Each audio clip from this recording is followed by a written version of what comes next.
కుమారి పెసర వంటకాల ఛానల్కి స్వాగతం. అందరూ బాగున్నారా? మేమందరం బాగున్నాం. అందరం బాగోవాలని హనుమంతుడిని ప్రార్థిస్తున్నాం. ఈరోజు మీకు మొలకల గురించి చెప్తానండి.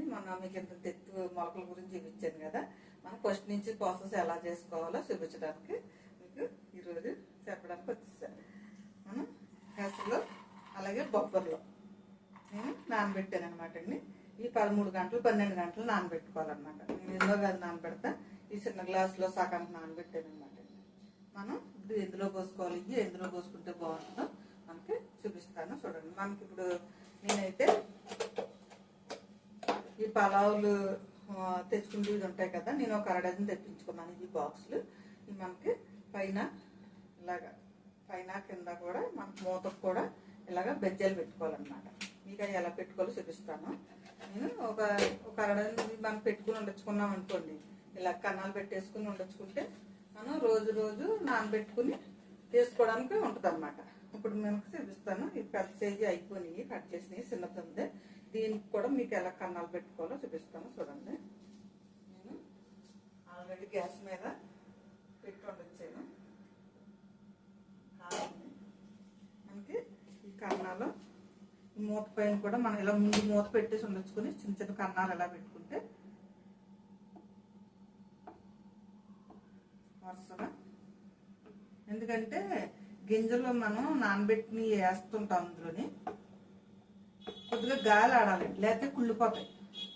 పైన కూడా గాలి ఆడాలి.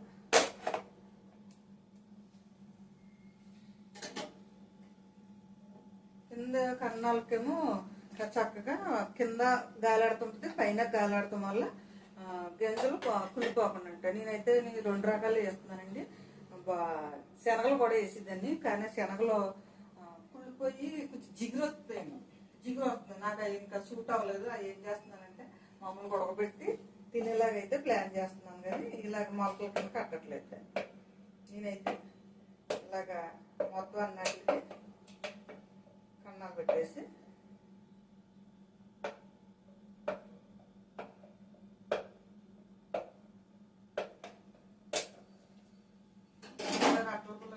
కాల్చేసుకుని అంటించేసుకున్నాం అనుకో చక్కగా బాగుంటుంది. అలాగే ఇప్పుడు ఈ మూతకు పెట్టేసామా, అలాగే కింద కూడా రౌండ్గా పెట్టాను.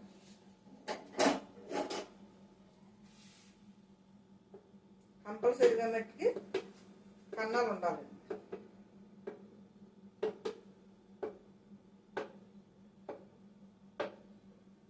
చాలా బాగా వస్తున్నాయండి ఇలా చేయడం వల్ల. అందరూ మా ఇంటి మొదట్లో ఎత్తుగా వచ్చి ఇలా పెట్టి ఉండొచ్చడం వల్ల కనిపిస్తుంటే ఎలా తయారు చేస్తున్నారని అందరూ అడుగుతున్నారు. అయితే ఇలాగ కొంతమంది కూడా తెలిసే ఉండొచ్చు, తెలియకపోతే మట్టికి ఇలా కూడా కొన్ని చేసి చూపిస్తే చూస్తారు కదా, చూసి పెట్టుకుంటారు కదా అందరూ. ఎందుకంటే ఇప్పుడు అందరూ బరువుతో ఇబ్బంది పడుతున్నారు కదా, అలాగని చేసి చూపిద్దాం, వీడియో చేసేది. ఓకే, మనకి మూతకి దీనికి కూడా ఇలా పెట్టేసాం అనమాట. ఇంకో చూసారా, మనకి ఇలా కన్నాలు పెట్టుకున్నాయి. ఇవి నేను కూడా పెట్టేసి ఉంచాను, మీకు చూపించడానికి కానీ అలాగే పెట్టి చూపించాను. ఇప్పుడు నేను ఏంటంటే, ఇప్పుడు మనకి కన్నాలు ఉన్నాయి, ఇందులో ఇలా పెట్టేసుకుని ఇన్ని గింజలు పోసుకొని మనకి ఇందులో కింద సమానంగా ఉండాలి. మనకి ఏంటంటే ఎక్కువ దవసలు పోసేసుకోకూడదు, 1-2 గింజలు ఎత్తు అంతే, లేదంటే జిగురు వచ్చేసి ఫంగల్స్ వచ్చేస్తాయి అనమాట. అంటే కొద్దిగా లోపల కూడా కనిపిస్తూ ఉండాలి. అలా వేసుకుంటే మనకి నేను పోసినవి 2 వాటిల్లోకి వస్తాయి. మీకు ఎవరంగా ఎందుకు చెప్తున్నానంటే, మళ్ళీ ఎక్కువ పోసేసుకుంటే మళ్ళీ జిగురు వచ్చేస్తాయండి.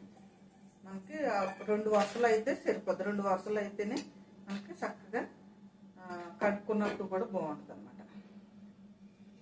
ఇలాగ ఇది మనకి పెట్టుకుని మనం ఇలాగా పోసేసుకున్నాక ఇలా మూత పెట్టేసుకుని ఉండొచ్చుకోవాలి. మీకు ఇలాగ ఇవి 24 గంటలు ఇలా వదిలేయండి. ఇవి మనం ఇలాగ వదిలేసిన తర్వాత మనం రేపొద్దున్న మళ్ళీ మరుసటి రోజుకి మనకి చిన్న గింజలు వస్తాయి. 24 గంటలు వదిలేసిన తర్వాత మనం అలాగా ఏం చేస్తాం, రేపుడికి వదిలేసుకుని ఎల్లుండి తినేస్తారు.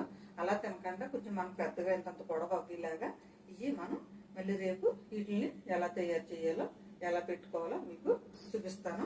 చూడండి. ఇప్పుడైతే మీకు ఎంత ఈ వరకు పోసానో చూపిస్తాను, దగ్గర పెట్టి చూడండి.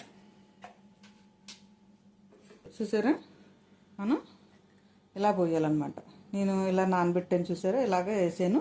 12 గంటలు నానబెట్టి వాడదే వేసి కడిగేసి 2-3 సార్లు పోసాను అనమాట. ఇలా పలసగా పోసుకుంటే మనకి చూడండి అడుగును కూడా కన్నాలు ఉన్నారు కదా, మనం ఇలాగో ప్లేట్లో పెట్టుకుని మనం ఇలా మూత పెట్టేసుకుని ఉంచుకుంటే పైనుంచి గాలి పోతే కింద నుంచి కూడా చక్కగా మొలకలు కిందకు వస్తాయి అన్నమాట. ఒక లేయర్ కింద ఒక 2 లేయర్ల కన్నా ఎక్కువ పోయొద్దు, అసలు జిగుమాన వచ్చేస్తే మళ్ళీ మనకి మొలకలు పెద్దవి అవ్వు అన్నమాట. మనం ఇలాగా ఈ రోజంతా అలాగా వదిలేద్దాం. 24 గంటలు అలా వదిలేసిన తర్వాత మనం రేపొద్దున్న ఏం చేయాలో మీకు మళ్ళీ చూపిస్తాను. మీకు ఇలా ఉంచేసుకోండి. ఇలా ఉంచుకున్న తర్వాత రేపొద్దున్న మళ్ళీ మీకు ఇవి ఎలా చేయాలో మీకు చూపిస్తాను. ఎందుకంటే ఇప్పుడు ఏమంటే మీకు చెప్పినా కానీ అర్థం అవుతా, నేను మళ్ళీ దాని ప్రాసెస్ ఎలాగన్నది చేస్తా చూపిస్తాను. దాన్ని బట్టి మీకు తెలుస్తుంది అనమాట. ఓకే అండి, మనం మొలకలు పెట్టాం కదా, దాన్ని పెట్టి మళ్ళీ ఎలా తయారు చేయాలన్నది ఉంటుంది కదా అని మీకు ఈ మొక్కలు కానించి గింజలు కానించి పెద్ద మొక్కలు అయ్యేదాకా కూడా ఎలా చేయాలన్నది మళ్ళీ చూపిస్తాను. ఓకే అండి, బాయ్ అండి. నచ్చిందని అనుకుంటున్నాను. షేర్ చేయండి, బెల్ ఐకాన్ నొక్కండి, అలాగే సబ్స్క్రైబ్ చేసుకోండి. ఓకే అండి, బాయ్.